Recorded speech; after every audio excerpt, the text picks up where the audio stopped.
Ngayon po ay nasa ika-5 yugto tayo ng pag-aaral na series natin na Be Wise. Be Wise. Bago ako magpatuloy, gusto ko pong sabihin sa inyo na meron lamang tayong very plain and simple, yet very straightforward na message ngayong umaga. Last time, ating pong binanggit at ating pong diniscuss that the fear of the Lord is the beginning of wisdom. The fear of the Lord is the beginning of wisdom. So to be wise, you need to have this kind of fear from God. Sa totoo lang, itong fear na ito ang pinakasusi para tayo magkaroon ng wisdom coming from the Lord. Itong fear na ito o yung mga precepts ng Diyos, itong mga laws, principles ng Panginoon ay hindi naman actually nawawala sa puso natin. Naniniwala ako na sa sino mang nataniman ng mga bagay nito, nakapakinig ng mga salita ng Diyos ay hindi nawawala, hindi naglalaho. Kaya lang ang problema, we are designed as human being, we are designed not to be preoccupied of many things. Anong ginagawa ng sanlibutan? Anong ginagawa sa atin ng enemy?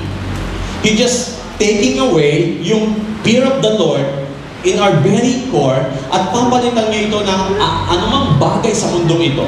Business or disturbances, problem, trials, or invitation, yung mga pressure na kinakailangan mong mag-decide whether you like it or not. So, more on business. Pero, yung fear na yun ay hindi nawawala. Usually, sinasabihan tayo ng ating kaaway o ng sanlibutan ito na it is more interesting to open your Facebook than to open his book. So, yun ang ginagawa sa atin. It is more better to watch television than to pray. Hindi ba? Mas okay na mag-work ako kaysa magbigay ako ng time with the Lord.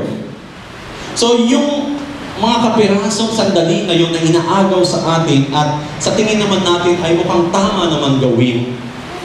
Yun yung mga bagay na unti-unting hindi natin namamalayan. Sabi nga natin last time, small amount of time, that is cumulative. Cumulative. So, naiipon siya. At actually, sabi ko nga, it does not actually dissolve the fear of the Lord. It's just that we become numb. It increases our conviction. Naghahang tayo para sinasabi natin, just for today, hindi ko muna susundin ang precepts, ang salita ng Diyos, just for today.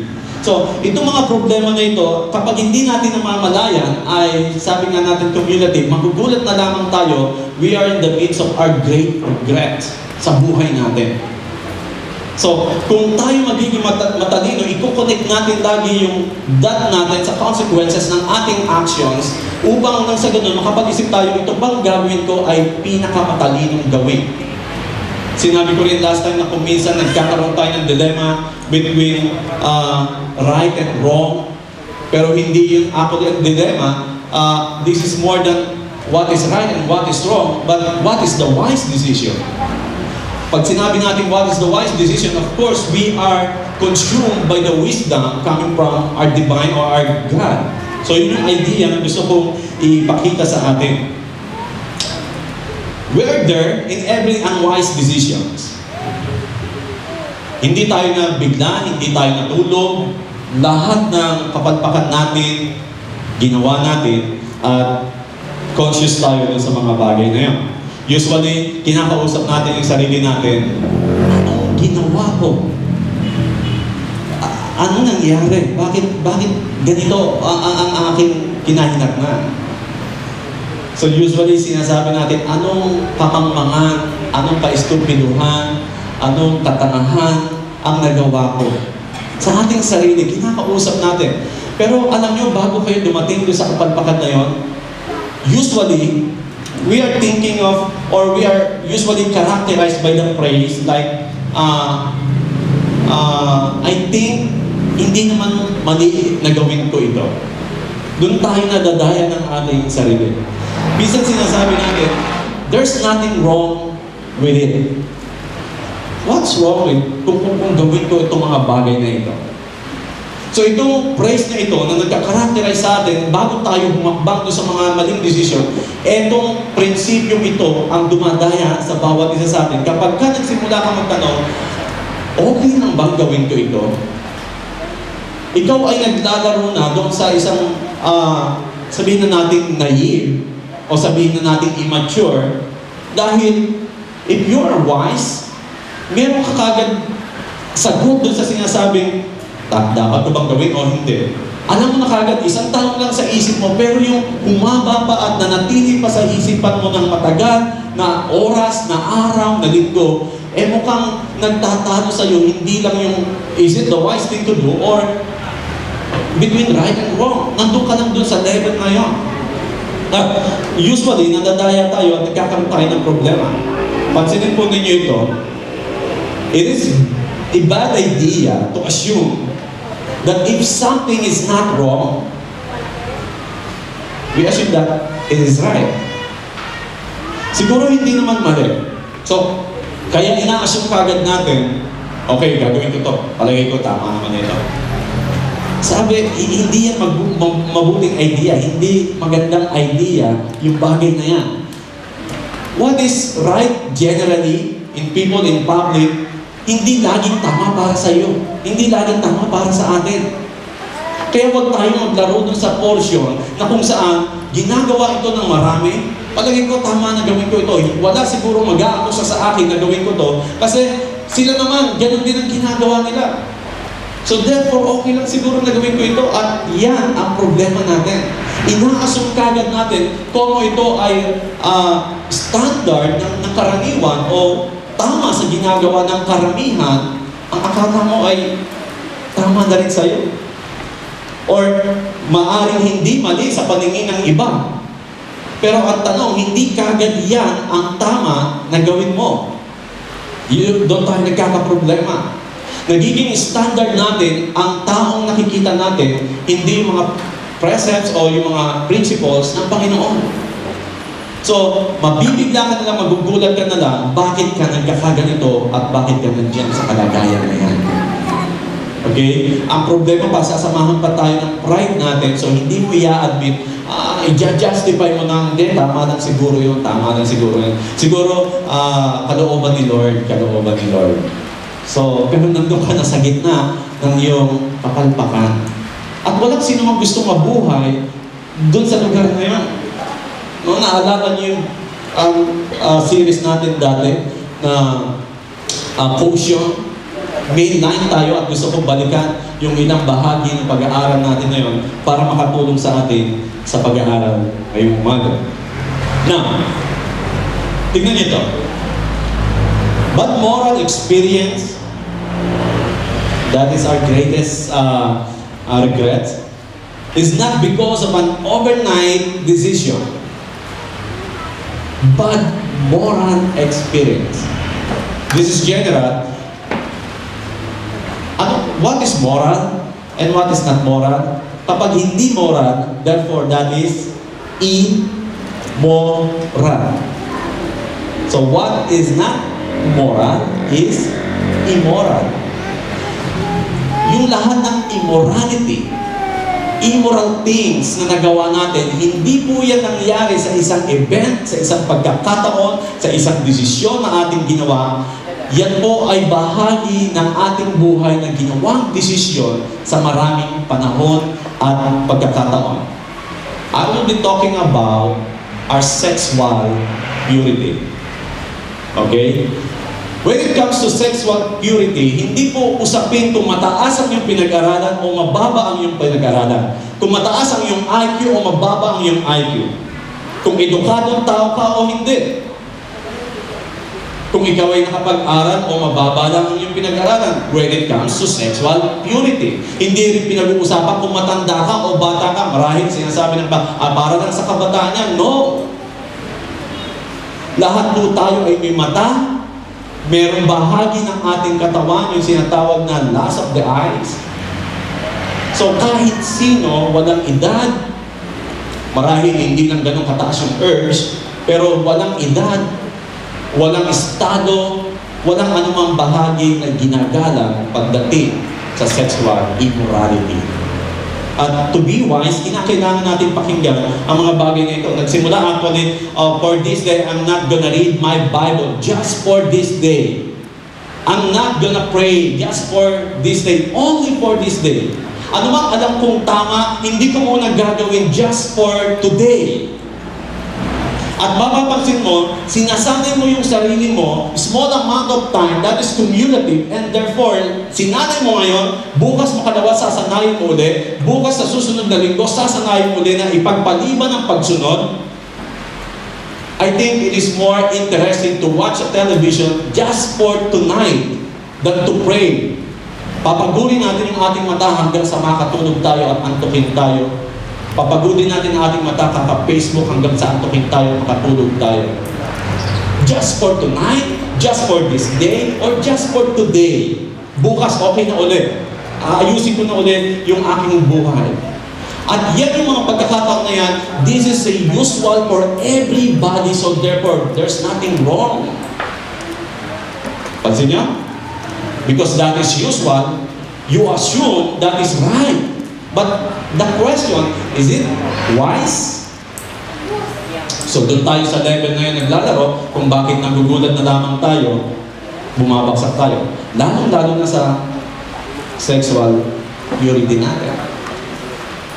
But moral experience, not because of one event, one decision making, or one night, or overnight, it was preceded by a series of unwise decisions. Because you neglect your Bible at nanonood ka ng television, well, lahat naman nanonood ng basketball. Anong masama sa panonood ng basketball? There's nothing wrong with that.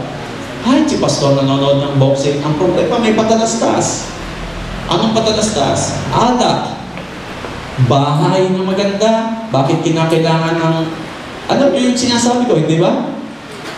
Action naman yung pinapanood ko. Well, narito ang ilang mga bagay. There's nothing wrong with what? Eat together, for example. Hindi ba? Lahat naman ng tao kumakain na. Anong problema? Sa totoo lang, marami kaming kakain. Barkada kami, hindi lang dumating. Kaya dalawa lang kaming naiwan. So therefore, kakain kami dalawa. Sa totoo lang, marami kong inimbay. Nag-schedule ako ng schedule na kung saan busy sila. Hindi nga lang sila dumating. So, naiwan kami dalawa. What problema talaga sa kumain? Watch together. Sa mabang manood, papanoorin naman namin. Horror, action. Wala problema. Okay lang yan. Ginagawa ng marami yan. Pinapanood din ng kung sino-sino yan. So, okay lang. Napanoorin namin yan.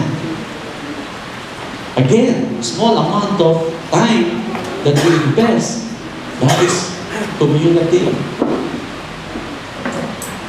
WWHH. Alam niya?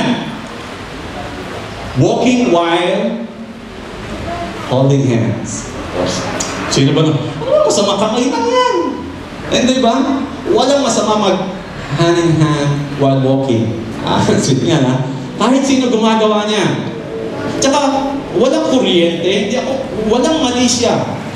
Malisyoso masyadong isipan nyo. Hindi masama yung maghawak kamay.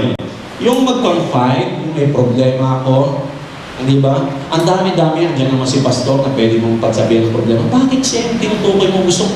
Hinahanap mo talaga, hindi naman siya biblically, di ba, equipped. Pero siya yung gusto mong makausap, magko-confide ka. Kasi yung asawa ko yung asawa ko masyadong gano'n. Pero yung kausap niya gano'n din yun. Kaya lang gusto niya doon mag-confide. Or simply, kung ikaw ay kabataan, ayoko, hahanap ako ng problema ko sa buhay ko para i-share ko sa kanya. Ay, hindi ka, share tayo. Sharing lang, walang masama. Ginagawa ito ng marami. At ikaw naman, I'm just listening. Ikinig lang ako kasi may mga taong kinakailangan mong pakinggan. Hindi mo sila dapat i-ignore. Makinig ka. Kasi, alam mo yung gift of listening, no? Tapos may iiyak pa sa ganito mo. Ayun na, umiiyak na sa, sige, okay lang yan.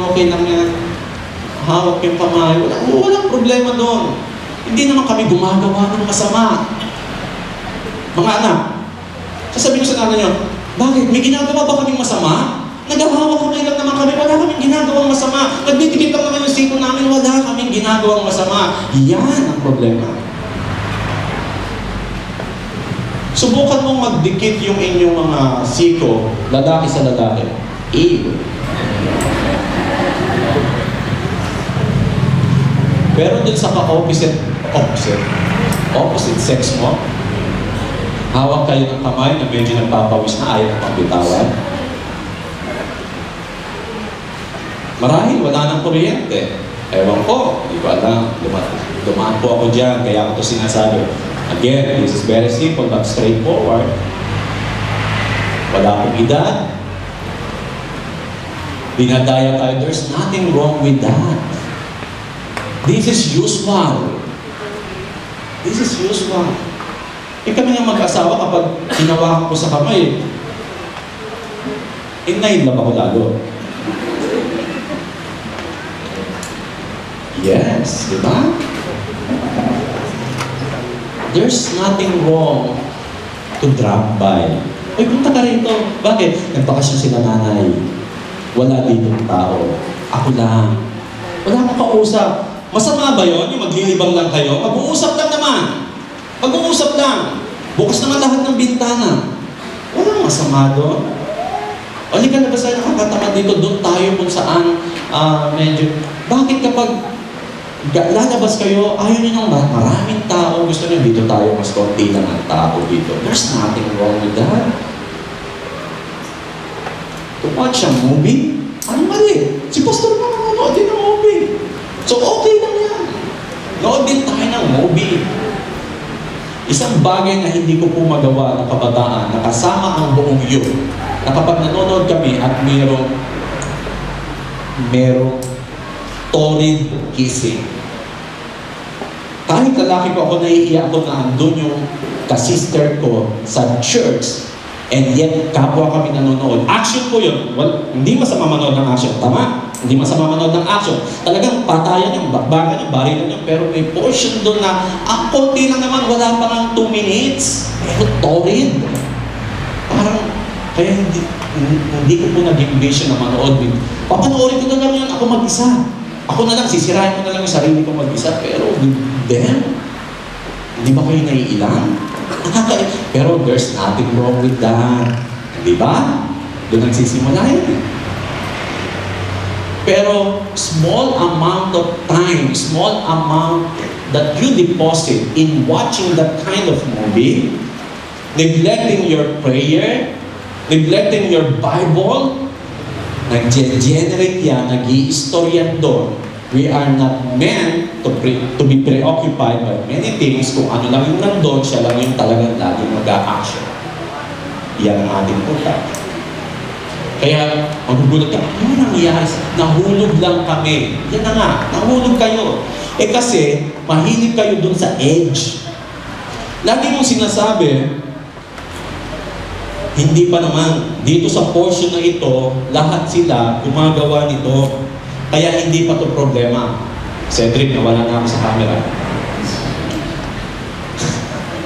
Okay? Sila, nanonood, ito rin yung pamagat na yon, yung title na yon. Pinanood din nila to. Kaya okay pa. So, hakbang pa ng konti, masama ba to? Kumakain lang kami. Marami naman kumakain sa mall. Marami naman lumalabas. Hindi pa to masama. Okay pa to. Wala pang problema. Drop by ka naman dito. Okay, walang problema. Tatay ko nga nagda-drop by sa mga barkada niya. Da-drop by din ako dyan.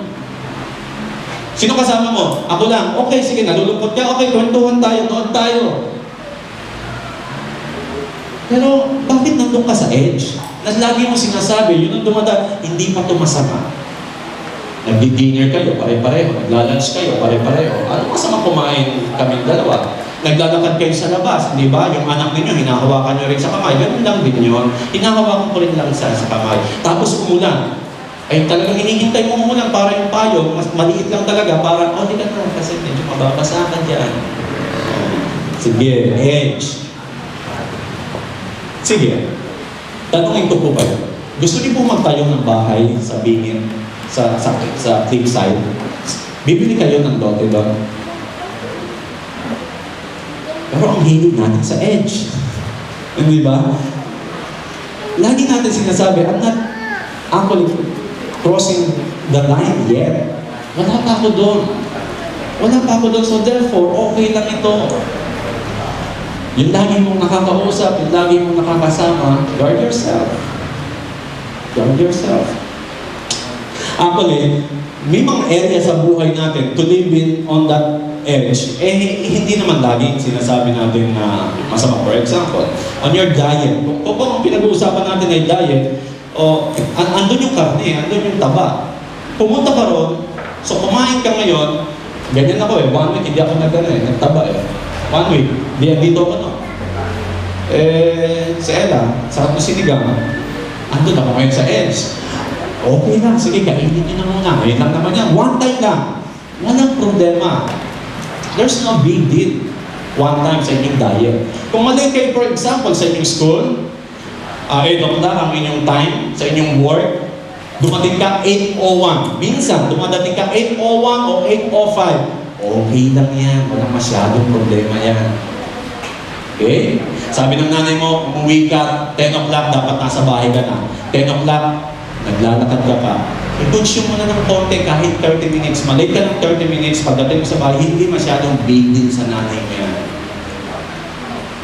May mga edge sa buhay natin because we exercise ourselves na hindi pa naman mali, okay lang ito, okay lang, ha? Okay lang, wala pang problema. Ine-exercise natin yung sarili natin na okay lang dito. Pero pagdating sa inyong moral or sexual purity, pagdating sa relational purity, walang edge. It's not even wise to touch that edge.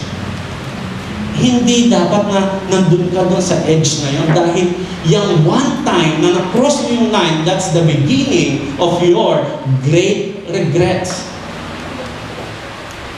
Kapag nahulog ka ba sa bangin, na kakakunti mo, stepping small amount, wala pa, okay pa, okay pa, okay pa.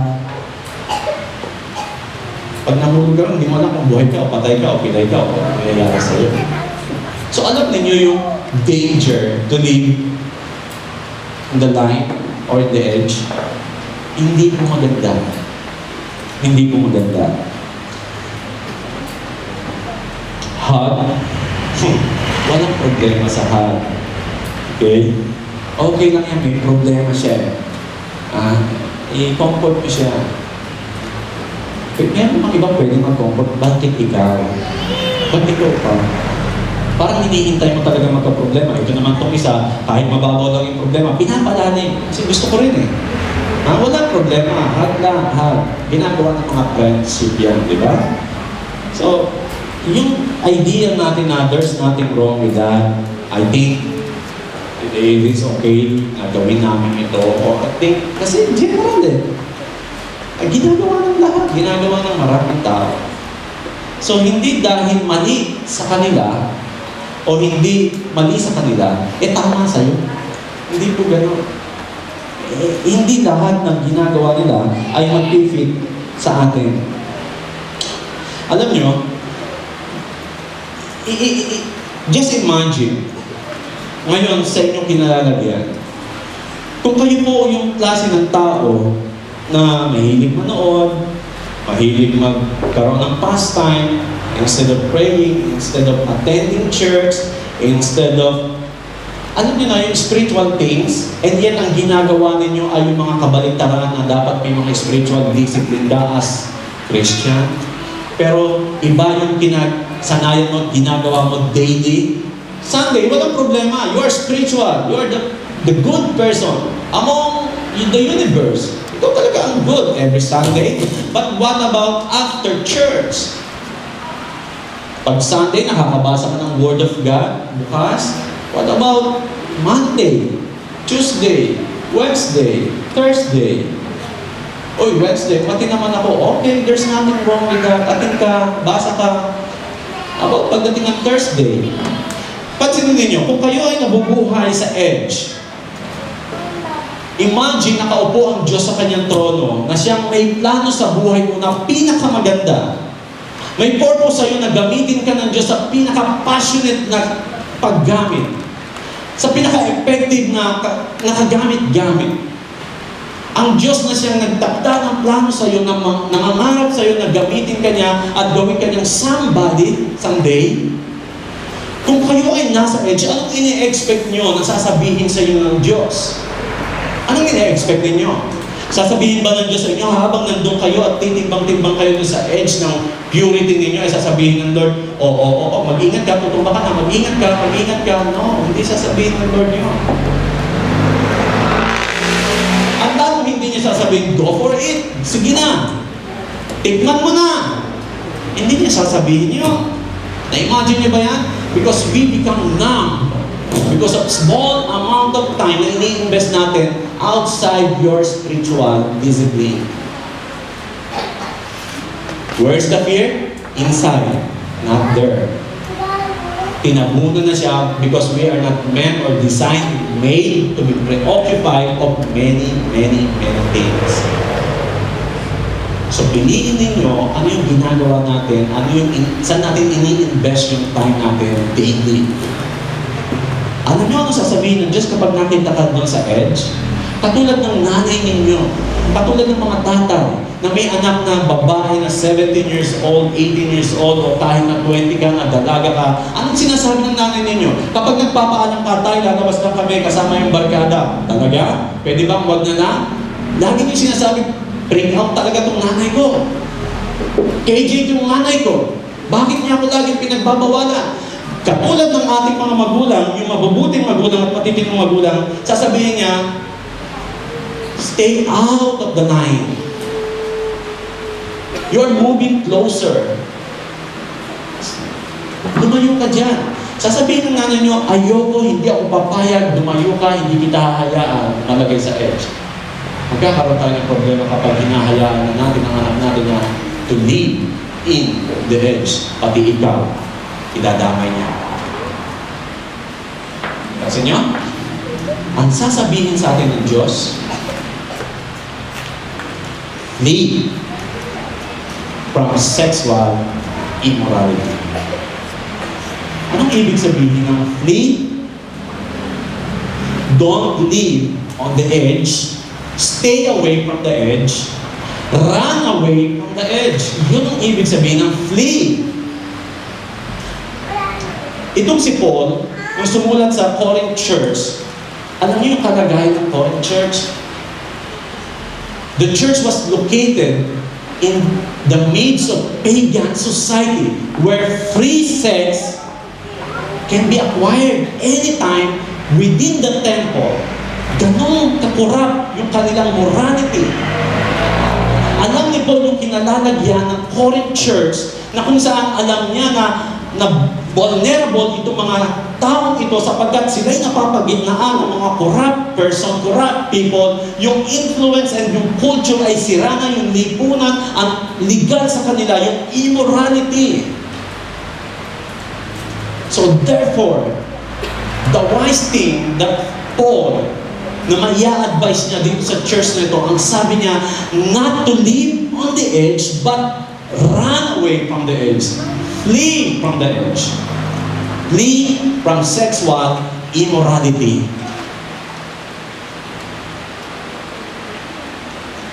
Makikita natin ito sa ating mga kaibigan. Mga kaibigan niyo, nakita niyo kung gaano sila na-depressed, nag-suffer, dahil sa isang pagkakamali.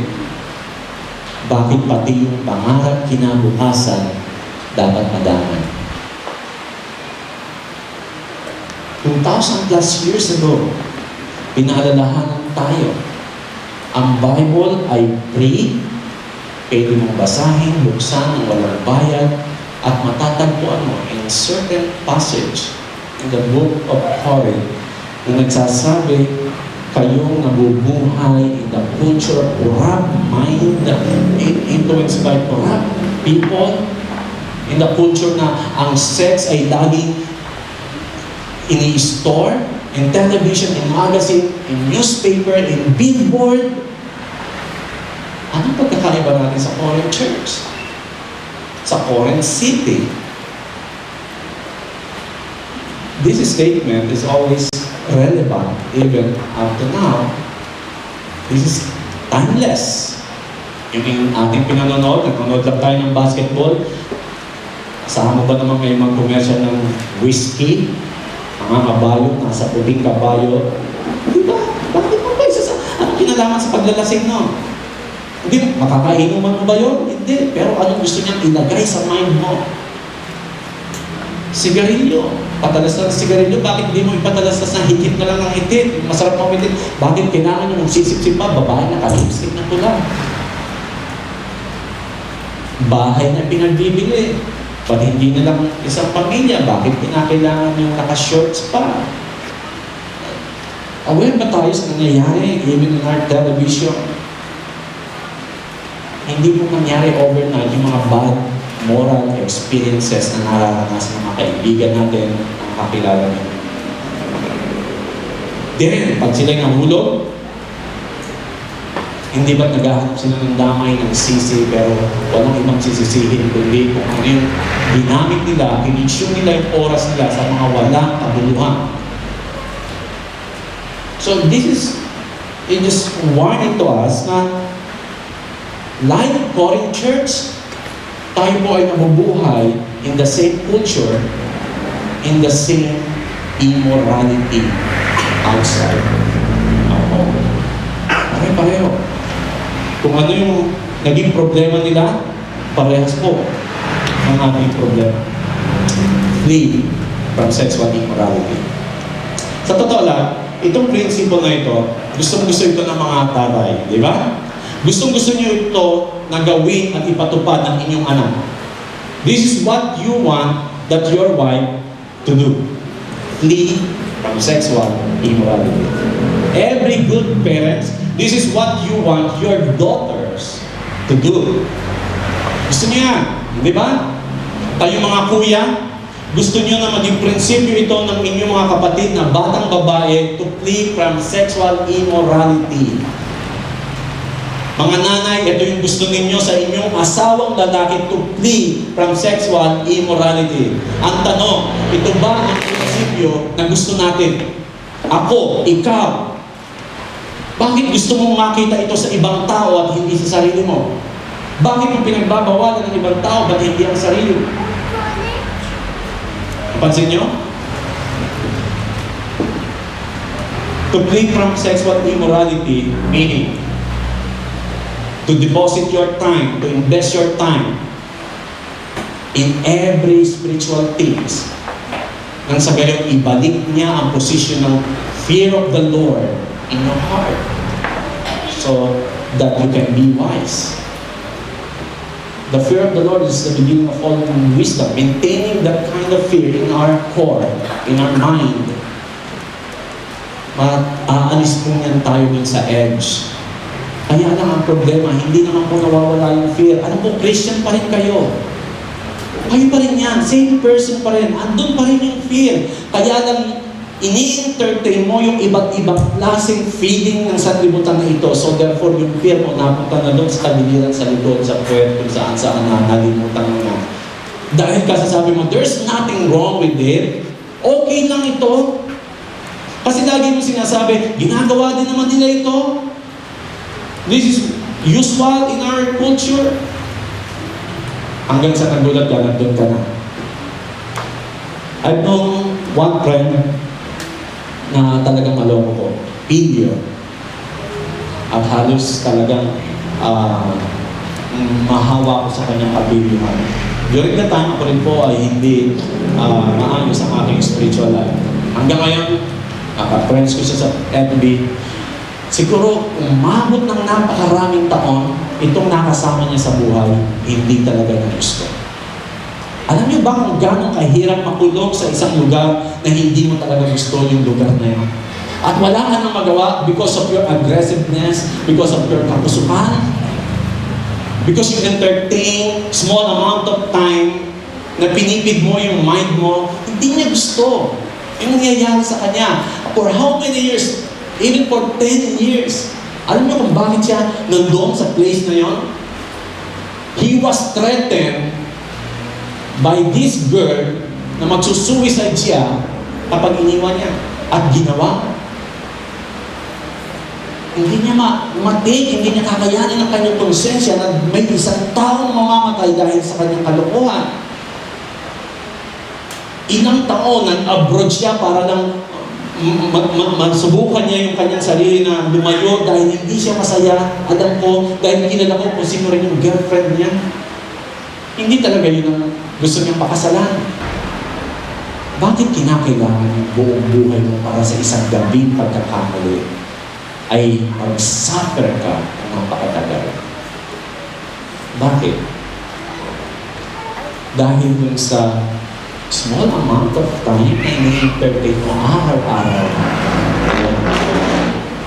Well, iyan ang buhay ng mga believer. What about us as Christian? Bago natin tuloy, sabi ng Bible, all other sins that man commit or that every people do. Alam niyo, gusto sabihin itong bagay nito. This kind of sin is unique. Ginagawa ito ng maraming tao. This kind of sin, may mga kasalanan na ginagawa tayo, committed sin. May mga committed sin tayo na it hurt somebody. Hindi ba? Hindi talaga ikaw. Iba ang nasasaktan. Kung meron ng nagkakaroon problema, yung impression sa iyo ng tao na apektuhan, your personal testimony, kapag gumagawa ka ng kasalanan, yung outside appearance mo, yung impression mo nasisira. But that's not a big deal masyado. Kaya mong i-restore, kaya mong balikan. Sabi, all other sins are that man commits, they just destroy their outside their body. Like for example, the people around you, your mother, your parents, your brother, your sister, your friends. Naapektuhan sila at nasasaktan sila. May mga ganong committed sins. Pero kaya mo i-restore agad yung sarili mo. Pwede. But take note of this.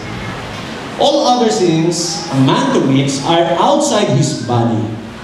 There are some sins. May mga ibang kasalanan na gano'n. But ito yung cambio ni Paul. Gusto niyang ipakita how gross, how unique this kind of sin, na may another special category siya ng effect sa buhay mo. But he who sins sexually sins against his own body. It does not just people around you, but your whole being. The very you, your soul, your spirit. Ganun siya kalakas yung impact. Okay, hindi kayo nagkatuluyan. Alam niyo, it will haunt you even after 5 years, 10 years, and it will lose your passion in ministry. Yung mga nasisira ng morality, yes. Walang nakakaalam yan, kayo lang. But remember, some of your activities, your deeds, it loses your passion, your effect, your effectiveness. May kilala ko na hirap makabalik, i-build up uli yung self-esteem niya because of that single immorality. May mga pastor na yes, you can restore your ministry, but ang hirap na. Hindi na naman yung confidence. Hindi na ganun katulad ng dati. Because you just distract your own body. Not just this body, but the very core, the very you.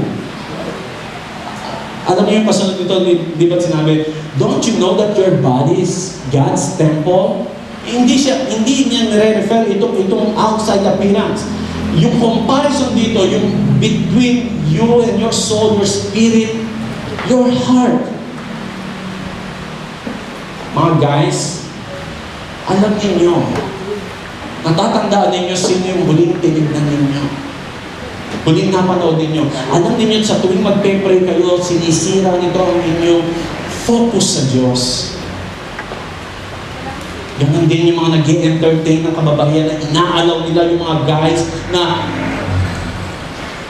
pre sila mo, pantasyahan, o nagiging cause sila ng pagkakasira ng iba. Dahil they allowed things na mangyari sa kanila. Dahil gusto sabihin nito, na hinahunting ka nito na one time mo lang gawin. Hahanting ka nito right after a week, a month, a year, 2 years, 5 years, 10 years, 20 years.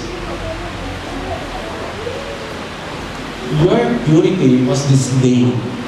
And therefore, ang hirap mag-cope up. Kaya huwag kayo magtaka bakit sinasabi ni Pablo, run away from sexual immorality. Kung bakit sinasabi ni Paul, please flee from sexual immorality. Hindi ka dapat nabubuhay sa edge.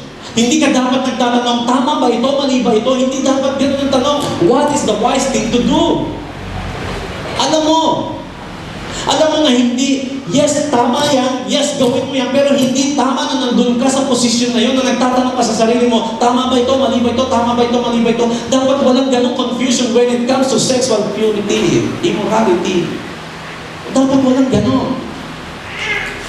When it comes to our purity, dapat nandun ka sa malayo, from the edge. So, na-imagine nyo kung gano'n tayo nakikipaglaro sa kaaway, nakikipaglaro dun sa mga bagay. Alam nyo, itong sanlibutan na ito, itong lipunan natin, kahit nasa ibang bansa, itong lipunan natin, lipunan na yung ginagalawan, ina-attract tayong gawin talaga yung gawain ng lipunan. Hindi ba? Ano ang suot ng babae mo? Alam nyo, di ba? Alam nyo.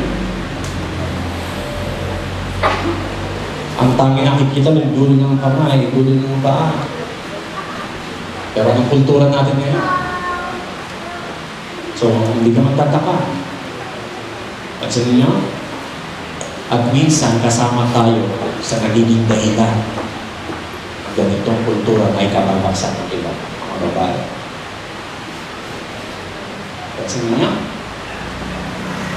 Kasi, usual to, uso to, okay to. Ginagawa to ng iba. Pero, bagay ba sa'yo? Buti sana, na-attract. Hindi ka nasusukan. I mean, hindi bagay. Tingnan nga, dalawang problema nyo. Hindi na bagay sa inyo. Iyo pa. Tingnan na sa inyo. Huwag mong pilitin, huwag mong subukan. Dahil hindi kayo para doon. As Christian, kung may bisita po tayo ngayon, napakalaking kapakinabangan po dito sa inyo. Nakakakita kayo ng mga tao na napapariwaran dahil dyan sa kapusukan na yan. Dahil i-entertain nila yan. Hindi nyo gugustuhin na mabuhay kayo doon sa bigla-bigla na lang matutumba kayo mamamatay ang kinabukasan. Ini-invite tayo ng kultura natin ginagalawan ngayon na gawin yung ginagawa nila. Pero kapag ka napasubo ka, aakusahan ka nila. Napansin nyo? Itong lipunan natin, okay lang suotin yan, okay lang gawin yan, ginagawa rin ng iba yan, gawin mo rin yan, pero kapag nag-faith ka at bumulusok ka at bumaksa ka, ano sasabihin sa'yo? Grabe naman yan, ha? Teka, ito ang sinasabi sa akin ng lipunan na gawin ko. Ginagawa ko lang din. Bakit niyo ako hahamakin ngayon na nabuntis ako? Bakit niyo ako hahamakin ngayon na nakabuntis ako? Bakit merong prejudice na nararamdaman ako? Ganyan, natural ito sa lipunan. Alam niyo, sasabihin lang sa inyo ng lipunan, well, dapat ini-entertain mo lang yung sarili mo, nag-i-enjoy ka lang, pero bakit ka nag-give in? Ganun kalupit ang mundo, mga kapatid. Bakit tayo lalapit sa edge? Sisirain kayo nito. That's general, but as Christian, it affects your whole being, your effectiveness, your passion, your relationship to Christ, laging merong bara. Kahit tapos na, pinatawad ka na ng Diyos, may bara pa rin, naaalala mo pa rin. Kaya sabi niya, plead. Bakit? Ano bang nakataya rito? It's not about forgiveness. Alam niyo, kapag bumaksak tayo, this is a good news. Pag bumaksak po kayo, sexually, about immorality, papatawarin po kayo ng Diyos. Amen? Lilinisin kayo ng Diyos, i-restore kayo ng Diyos sa kanyang paningin, kayo gagawin niyang bago, na walang nangyari, kalimutan natin ito, move on. God accepts, God moves on. But the problem, yung sarili mo malupit. Hindi mo basta mapakawalan yung ginawa mo kapalpakan, yung ginawa mo kalokohan. Hindi basta maalis sa isipan mo when you read, when you pray, in front of your friends, hindi basta mawawala. Walang problema sa God's forgiveness kahit gano'ng kalalim, karumi, ginawa natin sa Panginoon, patatawarin tayo.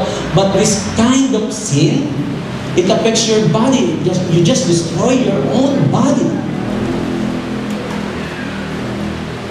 The consequence, that is at stake. Hanggang kailan ako hahantingin ng kapalpakan kong ito?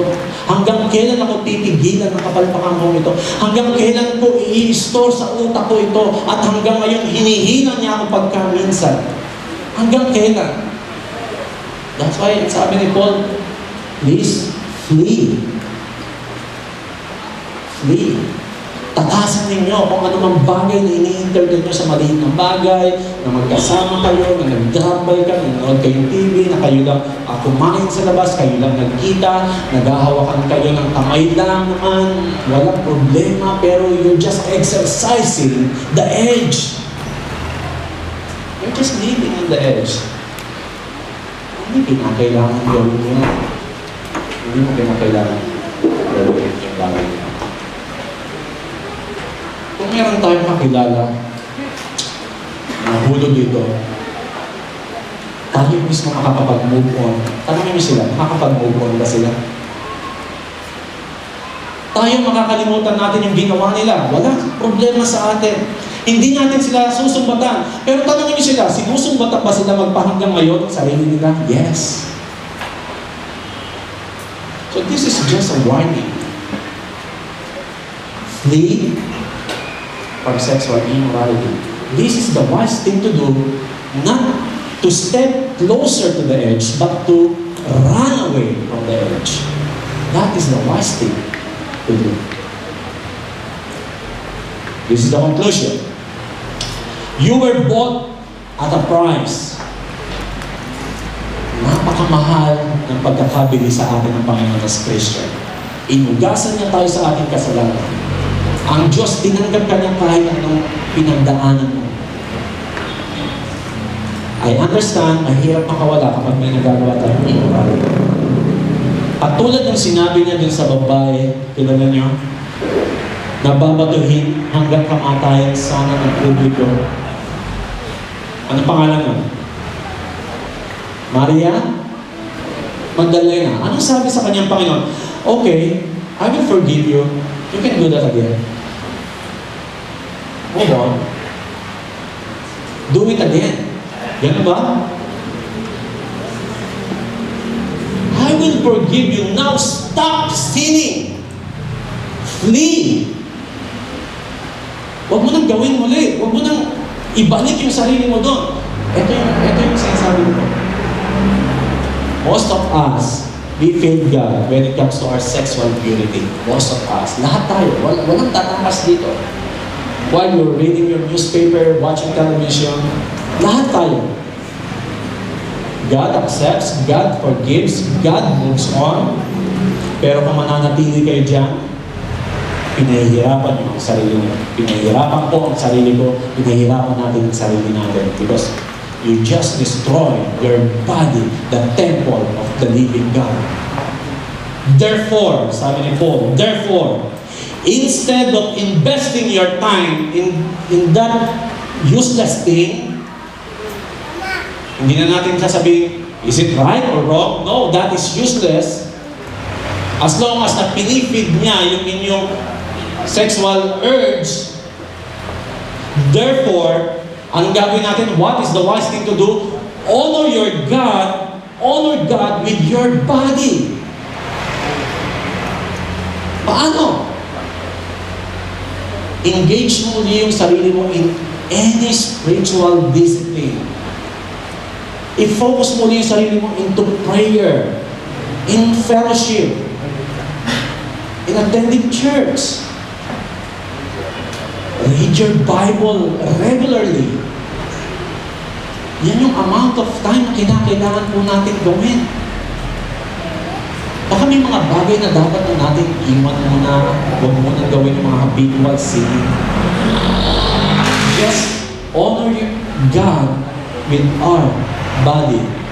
This is the very key for you to lead sexual immorality. Let us pray.